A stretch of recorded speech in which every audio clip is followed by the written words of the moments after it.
안녕하세요. 매일 아침 말씀 묵상에 오신 여러분을 진심으로 환영합니다. 5월 4일 일요일 헛된 제사. 하나님께 드리는 우리의 예배나 제사도 헛될 수 있을까요? 오늘 교과를 통하여 깊은 교훈을 얻게 되기를 바랍니다. 기억절. 그들이 새 노래를 불러 이르되 두루마리를 가지시고 그 인봉을 떼기에 합당하시도다. 일찍이 죽임을 당하사 각 족속과 방언과 백성과 나라 가운데서 사람들을 피로 사서 하나님께 드리시고. 계시록 5장 9절. 생각할 문제. 하나님은 이사야 시대의 제사를 왜 받지 않으셨는가? 하나님이 받으시는 참된 예배는 어떤 것인가? 오늘 우리에게 주는 교훈은 무엇인가? 이사야 1장입니다. 하늘이여 들으라, 땅이여 귀를 기울이라. 여호와께서 말씀하시기를 내가 자식을 양육하였거늘 그들이 나를 거역하였도다. 소는 그 임자를 알고 나귀는 그 주인의 구유를 알건만은 이스라엘은 알지 못하고 나의 백성은 깨닫지 못하는도다 하셨도다. 슬프다, 범죄한 나라요, 허물진 백성이요, 행악의 종자요, 행위가 부패한 자식이로다. 그들이 여호와를 버리며 이스라엘의 거룩하신 이를 만홀히 여겨 멀리하고 물러갔도다. 너희가 어찌하여 매를 더 맞으려고 팩을 거듭하느냐? 온 머리는 병들었고 온 마음은 피곤하였으며 발바닥에서 머리까지 상한 곳이 없이 상한 것과 터진 것과 새로 맞은 흔적뿐이오늘 그것을 짜며 싸매며 기름으로 부드럽게 함을 받지 못하였도다. 너희의 땅은 황폐하였고 너희의 성읍들은 불에 탔고 너희의 토지는 너희 목전에서 이방인에게 삼켜졌으며 이방인에게 파괴됨같이 황폐하였고 땅 시온은 포도원의 망대같이 참외밭의 원두막같이 에워싸인 성읍같이 겨우 남았구나. 여호와께서 말씀하시되 너희의 무수한 재물이 내게 무엇이 유익하뇨? 나는 수장의 범죄와 살찐 짐승의 기름에 배불렀고 나는 수송아지나 어린 양이나 숫 염소의 피를 기뻐하지 아니하노라. 너희가 내 앞에 보이러 오니 이것을 누가 너희에게 요구하였느냐? 내 마당만 밟을 뿐이니라. 헛된 재물을 다시 가져오지 말라. 분향은 내가 가정에 여기는 바요 월삭과 안식일과 대회로 모이는 것도 이라니 성야와 아울러 악을 행하는 것을 내가 견디지 못하겠노라. 내 마음이 너희의 월삭과 정한 절기를 싫어하나니 그것이 내게 무거운 짐이라. 내가 지기에 곤비하였도다. 너희가 손을 펼 때에 내가 내 눈을 너희에게서 가리고 너희가 많이 기도할지라도 내가 듣지 아니하리니 이는 너희의 손에 피가 가득함이라. 하나님께서 이스라엘에게 요구하시는 것은 무엇일까요? 하나님 앞에 나와서 제물을 드리는 것일까요? 무수히 많은 숫송아지나 어린 양을 드리는 것일까요? 하나님 앞에 예배하는 것을 기뻐하실까요? 이스라엘 백성들이 예배를 드리지만 마음이 없고 제물을 드리지만 죄를 미워하는 마음이 없을 때 하나님은 헛된 제물을 헛된 예배를 드리지 말라라고 말씀하십니다. 신앙을 하고 하나님을 믿는 것 같지만 그 신앙이 그들의 삶을 기억하지 못하고 그들의 손에 피가 가득한 모습을 보고 그들을 책망하시는 것입니다. 머리부터 발끝까지 상한 곳이 없는 상추투성이의 그들의 죄와 허물들을 지적하고 계시는 것입니다. 이사야 시대의 이스라엘은 자기 마음대로 살면서 마치 하나님을 달래듯이 최소한의 행위로 종교적 의무를 다한 것처럼 여겼습니다. 그들의 제사는 가인의 제사와 같이 자신에 기초한 것뿐이었으며 하나님께 굴복하여 자신을 전적으로 드리는 자세가 결여되어 있었습니다. 이것은 이 세상의 나라들을 움직이는 것과 동일한 자기 만족의 정신일 뿐이었습니다. 가인은 자신이 원하는 대로 살면서 자기 마음대로 그저 형식적인 제사를 하나님께 드렸습니다. 그는 하나님을 불편한 존재, 자신의 길을 가는데 걸림돌이 되는 분으로 여겼을 뿐 아니라 하나님을 두려워하여 마지못해 하는 행위를 반복했던 것으로 보여집니다. 그러나 아벨은 하나님께서 요구하시는 제사, 오실 메시아에 대한 하나님의 약속을 나타내는 제사, 곧 갈바리에서의 그리스도의 구원의 역사를 가리키는 참된 어린 양의 피가 있는 제사를 하나님께 드립니다. 하나님께서 받으시는 참된 예배는 어떤 특징들을 가지고 있을까요? 요한일서 4장 24절은 말씀하시기를 하나님은 영이시니 예배하는 자가 영과 진리로 예배할지니라고 말씀하십니다. 하나님을 예배하는 자가 신령과 진정으로 하나님께서 원하시는 올바른 방법으로 드릴 뿐 아니라 마음과 뜻과 힘을 다하여 성령을 의지하여 드릴 때 하나님께서 그 예배를 기뻐 받으시겠다고 말씀하시는 것입니다.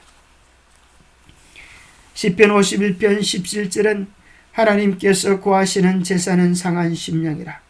하나님이여 상하고 통해하는 마음을 주께서 멸시하지 아니하시리다 했습니다. 하나님께서 원하시는 것은 그저 외형적인 모습으로 교회의 마당만 밟고 가는 것이 아니라 정말 주님 앞에 와서 마음을 찢고 통회하며 새롭게 되어내는 삶을 원하시는 것입니다. 또 안식이 여호와와 연합하여 그를 섬기며 여호와의 이름을 사랑하며 그의 종이 되며 안식일을 지켜 더럽히지 아니하며 나의 언약을 굳게 지키는 이방인마다 내가 곧 그들을 나의 성산으로 인도하여 기도하는 내 집에서 그들을 기쁘게 할 것이며 그들의 번제와 희생을 나의 제단에서 기꺼이 받게 되리니 이는 내 집은 만민이 기도하는 집이라 일컬음이 될 것입니다. 하나님은 이스라엘이라고 해서 더 기뻐하시고 이방인이라고 해서 미워하시는 것이 아닙니다. 하나님은 만민을 사랑하십니다. 진정한 문제는 외향적 모습이 아니라 얼마나 신령과 진리로 주님 앞에 나아가는가, 얼마나 진정성 있게 하나님을 예배하는가에 따라서 하나님은 그 예배를 기꺼이 즐겨 받으시겠다고 말씀하시는 것입니다. 그런 차원에서 아벨은 하나님 앞에 진정으로 다가갔습니다. 아벨은 구속의 대원칙의 의미를 이해했습니다. 그는 자신이 죽을 수밖에 없는 죄인인 것과 우리를 구원해 주실 수 있는 유일한 구속의 제물인 예수 그리스도를 바라보고 하나님의 자비하심을 간구하는 진정한 예배를 드렸습니다. 그는 죽임을 당한 제물, 즉 희생된 생명을 드림으로 범해진 바 된 율법의 요구를 인정하였습니다. 그는 흘려진 피를 통하여 미래의 희생적 그리스도께서 갈보리의 십자가에서 죽으시는 것을 바라보았습니다. 그리고 그곳에서 이루어질 속죄를 의지함으로 그는 용서받고 의로워졌으며 그의 제물이 받으신 바 되었다는 증거를 얻을 수 있었습니다. 히브리서 11장 4절은 말씀합니다. 믿음으로 아벨은 가인보다 더 나은 제사를 하나님께 드렸다. 예수 그리스도의 십자가의 보혈을 믿는 그 믿음으로 우리는 구원을 얻을 수 있는 것입니다. 하나님이 그 예물에 대하여 정언하심이라. 그가 죽었으나 그 믿음으로써 지금도 말하느니라. 그리스도의 보혈의 피가 있는 제단을 우리 하나님께서 즐겨 받으십니다. 천하 인간에게 구원받을 다른 이름을 우리에게 주신 것이 없으심을 기억해야 합니다. 하나님이 받으시는 진정한 예배는 생명 있는 예배입니다. 야고보서에도 이렇게 이야기합니다. 죽은 씨앗과 생명 있는 씨앗, 죽은 믿음과 생명 있는 믿음이 있겠습니까? 물론 있습니다. 야고보서 2장에 말합니다. 네가 하나님은 한 분이신 줄을 믿느냐? 잘하는도다. 귀신들도 믿고 떠나니라. 하나님이 계시고 천국이 계시고 십자가 역사적 사건을 믿는가? 그런 것 정도는 귀신들도 믿고 떤다. 너보다도 더 잘 믿는다. 왜냐하면 귀신들은 직접 보았고 천국에서 쫓겨냄 받은 존재들이기 때문이다. 허탈한 사람아, 행함이 없는 믿음이 헛것인 줄을 알고자 하느냐? 우리 조상 아브라함이 그 아들 이삭을 제단에 바칠 때에 행함으로 의롭다 하심을 받은 것이 아니냐? 네가 보거니와 믿음이 그의 행함과 함께 일하고 행함으로 믿음이 온전하게 되었느니라. 영혼 없는 몸이 죽은 것 같이 행함이 없는 믿음은 죽은 것이니라. 아브라함의 믿음이 하나님께로 인정받기 위하여 그의 아들 이삭을 드리는 경험을 하지 않았느냐? 만약에 그의 믿음이 그런 행함의 열매를 맺지 못했다면 어찌 하나님께 인정받을 수 있는 믿음이 되었겠느냐? 마치 씨앗을 심으면 죽은 씨앗은 아무런 반응도 없지만 살아있는 씨앗은 뿌리를 내리고 싹이 돋고 열매를 맺음처럼 진정한 믿음, 살아있는 믿음은 죄악된 행위를 깨뜨리고 인생을 변화시키는 믿음이 아니겠느냐? 네가 전적으로 나를 의지할 때 나는 너 안에 새로운 생명을, 새로운 변화를 허락해 줄 수 있다라고 우리 주님 말씀하시는 것입니다. 창세기부터 계시록까지 두 종류의 제사, 두 종류의 신앙은 매 시대마다 있어 왔습니다.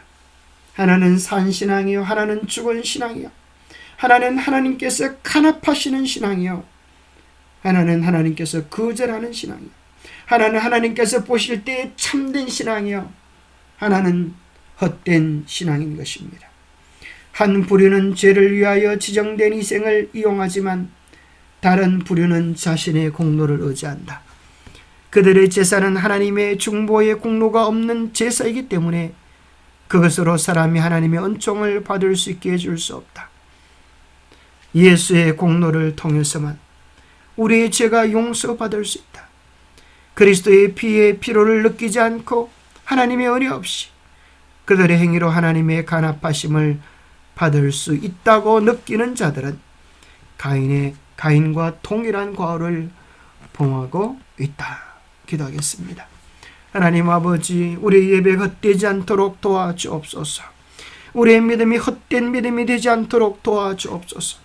하나님이 기쁘게 받으실 만한 자원하는 예배가 되게 도와시고 진정으로 드리는 예배가 되게 도와시고 그리스도의 구속의 보혈을 의지하는 참된 예배가 되게 도와주옵소서.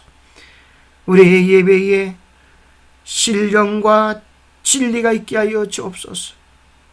형식만 있고 마음이 없는 예배를 드리지 않게 하시고 마음은 있고 올바른 형식을 갖추지 못한 예배가 되지 않게 하시고 마음과 형식, 내면과 외면이 하나님께서 받으실 만한 온전한 예배를 드리게 하여 주옵소서.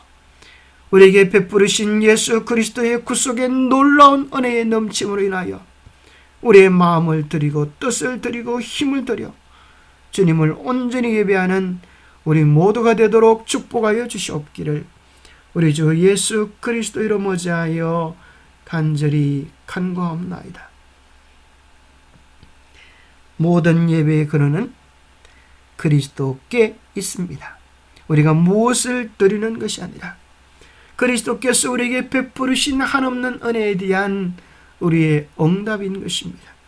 그 영원한 사랑, 그 한없는 희생을 기쁨으로 받아들이고 사랑으로 반응하는 우리 모두가 되시기를 축복합니다. 감사합니다.